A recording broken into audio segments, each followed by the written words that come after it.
El proceso de industrialización que atraviesa Europa a fines del siglo XIX genera oferta de productos manufacturados, demanda de materias primas y excedentes de capitales en busca de mejores márgenes de ganancia.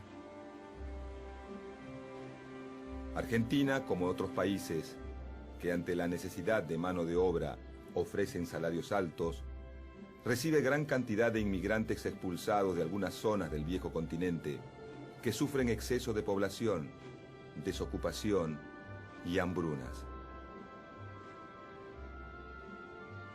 América Latina se reacomoda en el nuevo mercado mundial y Argentina se incorpora como una de las principales productoras de alimentos y materias primas. La reorientación genera un nuevo patrón económico, el modelo agroexportador. Este modelo se basa en la exportación de carnes y granos, producidos a partir de la explotación extensiva de la tierra, que necesita de capitales externos para inversiones, y la incorporación de mano de obra inmigrante. Argentina cuenta con millones de hectáreas incorporadas a la fuerza, como resultado de las campañas de ocupación de los territorios de pueblos y comunidades indígenas.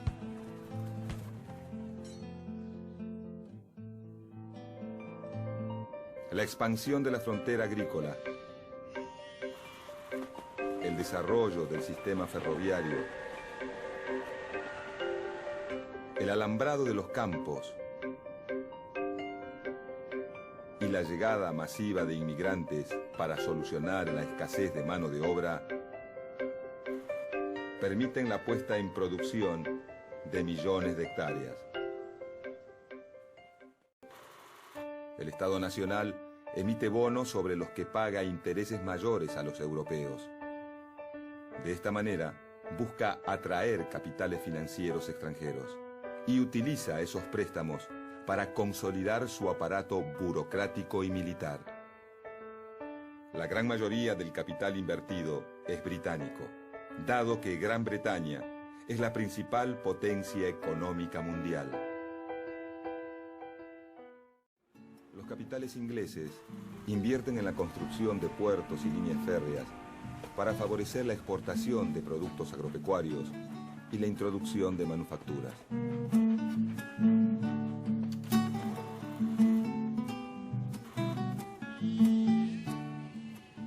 Desde la década de 1850, en Argentina, comienza a desarrollarse la producción agrícola, a partir del proceso de colonización, que consiste en el loteo de tierras en parcelas, de un tamaño rentable para la producción basada en la mano de obra familiar.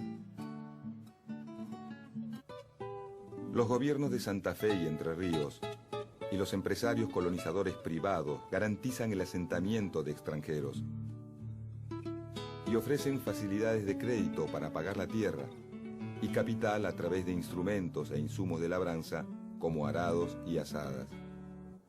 Con la llegada de inmigrantes, se desarrolla la producción agrícola en la zona norte de la región pampeana, en el centro y sur de Santa Fe y en el sudeste de Córdoba. Para 1890, el crecimiento económico y la capacidad de consumo entran en crisis, provocando el cierre de muchos bancos, la consecuente pérdida de los depósitos y la bancarrota del Estado Nacional. La crisis del 90 tiene un duro impacto sobre los colonos que pagan las hipotecas de sus parcelas. Los dos grupos más numerosos y vulnerables son, por un lado, los pequeños arrendatarios que explotan la tierra en base a la mano de obra familiar, y por otro lado, los llamados braceros, que son peones y jornaleros empleados como mano de obra en la cosecha ante la demanda de brazos. A la producción agrícola se le suma la actividad ganadera, y así el modelo agroexportador obtiene gran dinamismo con la estancia mixta, donde se alternan actividades agrícolas con la cría de ganado. Este sistema, sumado a las fuertes inversiones principalmente de origen europeo, colocan a Argentina en condiciones de satisfacer la demanda de países como Gran Bretaña, Alemania, Bélgica, Francia y Suiza. Hasta fines del siglo XIX, el ganado se exporta en pie, es decir, vivo. Pero a principios del siglo XX comienza la exportación de carne congelada y luego enfriada. La aparición del frigorífico es decisiva en el crecimiento de las exportaciones de carne, que también quedan en poder extranjero. Primero en manos británicas, Las Palmas y Smithfield, y más tarde en norteamericanas, Swift y Armour. Aunque también algunos frigoríficos como Sancinena y La Negra son de capital nacional.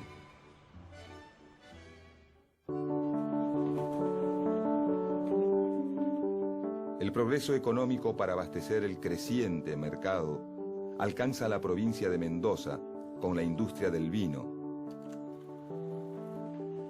y a Tucumán, Jujuy, Salta y Santiago del Estero con la caña de azúcar.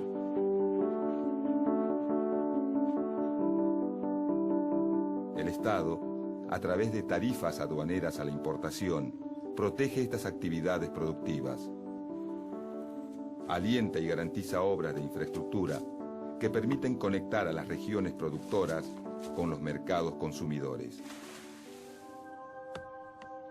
En el norte de Santa Fe, parte de Corrientes, Chaco y Santiago del Estero, se inicia un proceso de explotación de los bosques de quebracho, principalmente por parte de la compañía La Forestal del Chaco, una empresa de capitales ingleses con aportes de accionistas franceses y alemanes. Del quebracho se extrae el tanino, una sustancia que se exporta y se consume a escala local para curtir cueros. Además, la madera del quebracho se utiliza para producir durmientes de ferrocarril y postes. En Santa Fe, la construcción del ferrocarril abarata la salida de los productos y alienta la instalación de fábricas de tanino, obrajes, talleres, almacenes y poblados en las zonas que atraviesa.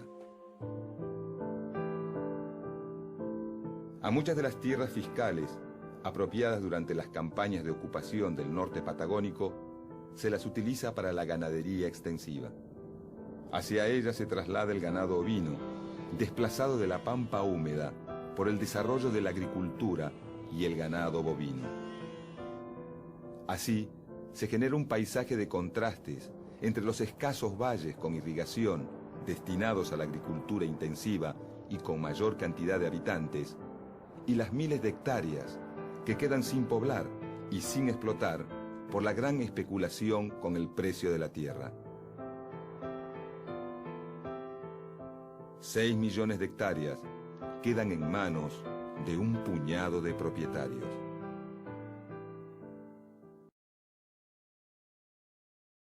Para fines de 1800, la Argentina agroexportadora se encuentra en plena expansión.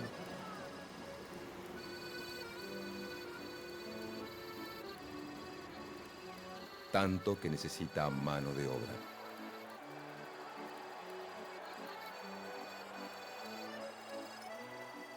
Muchos de los recién llegados se trasladan al ámbito rural. Allí, la variedad de tareas y los frecuentes desplazamientos reducen las posibilidades de asociación. Cuando en el campo se requieren menos brazos, la migración comienza a trasladarse al ámbito urbano. Paralelo al desarrollo de las economías agrarias, se van conformando algunas grandes ciudades, Rosario, Buenos Aires, Córdoba, y polos agroindustriales como en Tucumán y Mendoza.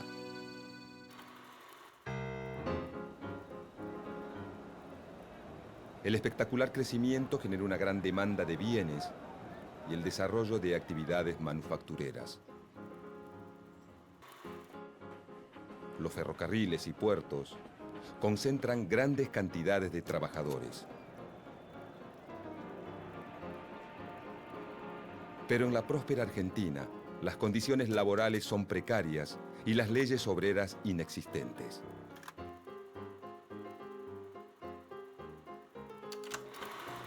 Una de las primeras medidas de fuerza registradas del movimiento obrero organizado es la de la Unión Tipográfica Bonaerense en 1878. Se resisten a la rebaja de salarios que impone una imprenta y que otras empresas pretenden imitar.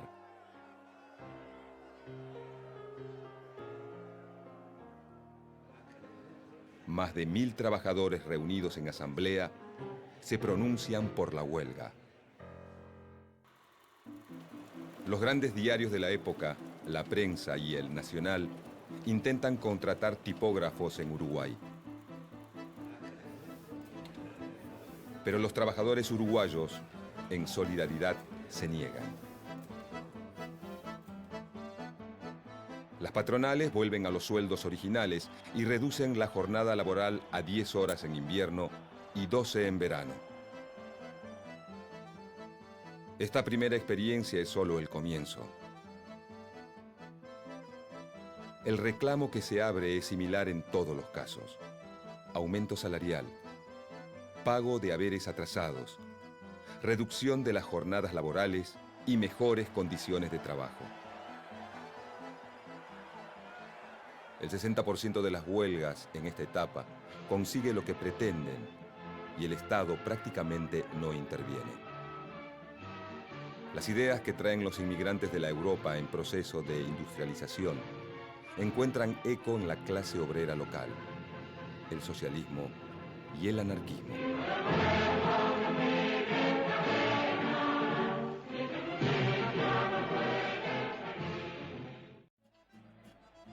Ante las malas condiciones laborales, los socialistas promueven la acción política de los trabajadores.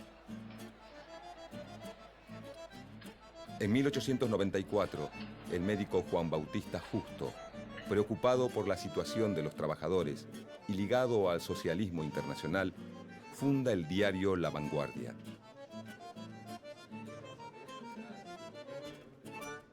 Dos años más tarde, en 1896, organiza el Partido Socialista Obrero Argentino, liderado por profesionales de clase media como Nicolás Repetto, Adolfo Dickmann y Alfredo Palacios, entre otros.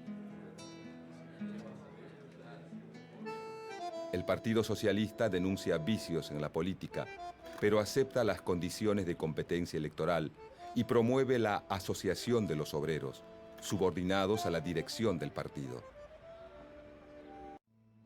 Organiza y apoya las ligas agrarias porque entiende que el latifundio es una traba al progreso económico y social perpetrada por el régimen oligárquico. Entre los obreros promueve la formación de cooperativas de producción, consumo y vivienda y de distintas formas de asociación cultural. El primer diputado socialista de toda América es elegido en 1904 por el barrio de La Boca. Se trata de Alfredo Palacios, que logra unos años después la aprobación en el Parlamento de la Ley de Descanso Semanal. Tanto el socialismo como el anarquismo dan un paso significativo en los reclamos de ampliación de la participación política de las mujeres. El grupo de choque es el anarquista, que desde mediados de 1880 comienza a tener difusión y peso, especialmente entre los inmigrantes italianos. Los anarquistas proponen la eliminación de toda forma de opresión, del Estado, de los patrones, de la Iglesia. Algunos promueven la organización sindical y la huelga general revolucionaria, y otros son partidarios de la acción directa, que va del sabotaje individual a la colocación de bombas.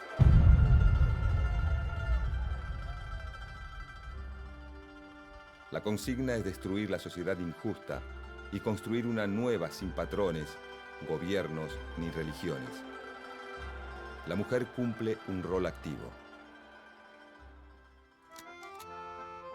En 1897, fundan el periódico La Protesta y logran la creación de los sindicatos de albañiles, cigarreros, carreros, yeseros, ebanistas y marmoleros.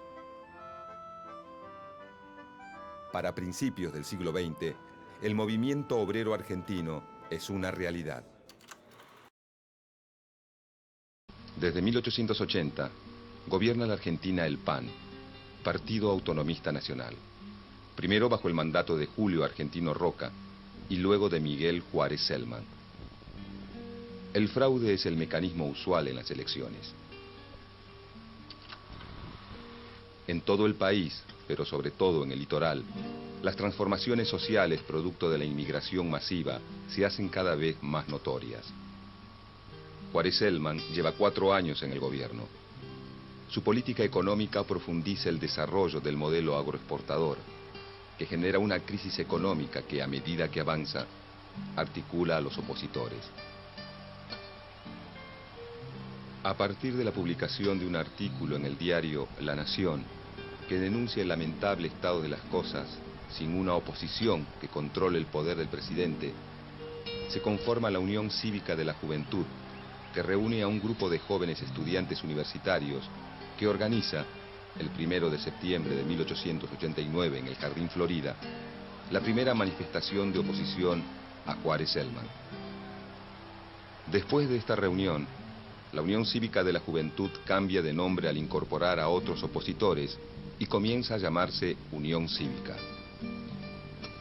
Luego de 10 años de mantenerse fuera de la política, el popular caudillo Leandro N. Alem regresa como líder de la Unión Cívica y firme opositor al régimen roquista. La oposición liderada por la Unión Cívica tiene 2 objetivos: agitar a la opinión pública contra el gobierno y preparar una revolución para derrocar al presidente.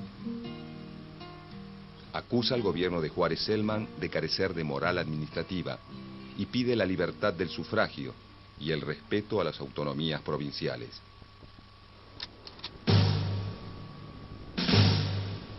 El 26 de julio, en el Parque de Artillería, el general Manuel J. Campos, que está ligado a la Unión Cívica y tiene a su mando a 50 militares del batallón de ingenieros, recibe a Alem en plena madrugada. Leandro N. Alem será el jefe de los civiles, mientras que el general Campos será el jefe militar de la revolución. En pocas horas se suman 400 civiles y más de 1000 uniformados que inician el alzamiento conocido como la Revolución del 90.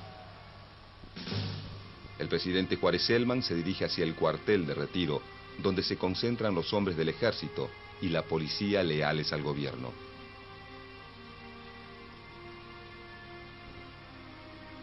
Desde el Parque de Artillería, la Junta Revolucionaria los intima a someterse a la revolución que acaba de estallar.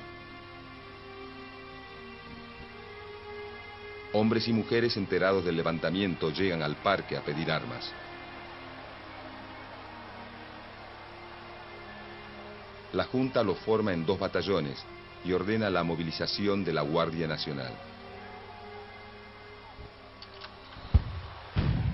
En las azoteas se divisan las boinas blancas, prenda que consiguen los sublevados para identificarse. En el cuartel de retiro, el presidente, los ministros, el vicepresidente Carlos Pellegrini y el general Julio Argentino Roca, a cargo de la defensa de la Casa de Gobierno, decretan el estado de sitio, la movilización de la Guardia Nacional y deciden el alejamiento del presidente al interior del país.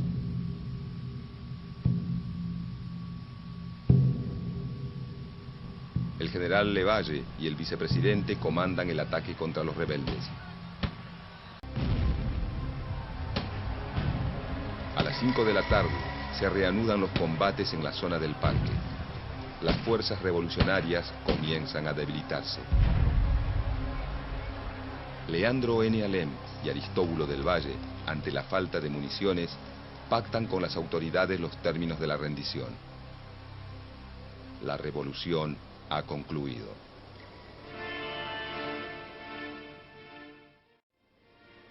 Juárez Celman, sin el apoyo de su propio partido, presenta la renuncia el 6 de agosto de 1890. lo sucede el vicepresidente, Carlos Pellegrini. Julio Argentino Roca, apodado El Zorro, es nombrado ministro del Interior. Desde su nuevo cargo, comienza a reconstruir su liderazgo en el Partido Autonomista Nacional.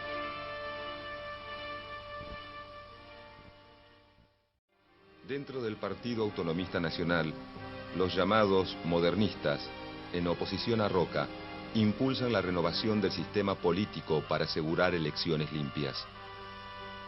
Roca decide pactar con Mitre una fórmula única para las siguientes elecciones presidenciales. Mitre es un hombre de la Unión Cívica, donde hay dirigentes como Bernardo de Irigoyen o Leandro N. Alem, que proponen seguir la lucha, pero ahora contra Roca. Al aceptar Mitre el pacto propuesto por Roca, provoca la ruptura de la Unión Cívica.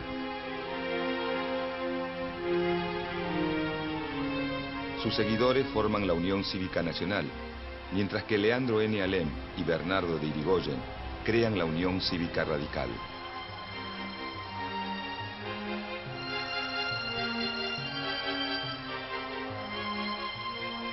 La posición en contra del régimen de los radicales hace que el presidente Carlos Pellegrini declare el estado de sitio y detenga a varios de sus dirigentes, acusándolos de estar organizando una revolución.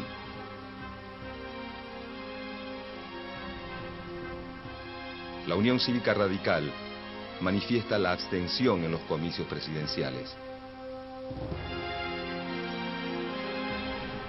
Roca, luego de pactar con Mitre, levanta la candidatura de Luis Sáenz Peña y José Evaristo Uriburu, que con fraude ganan las elecciones.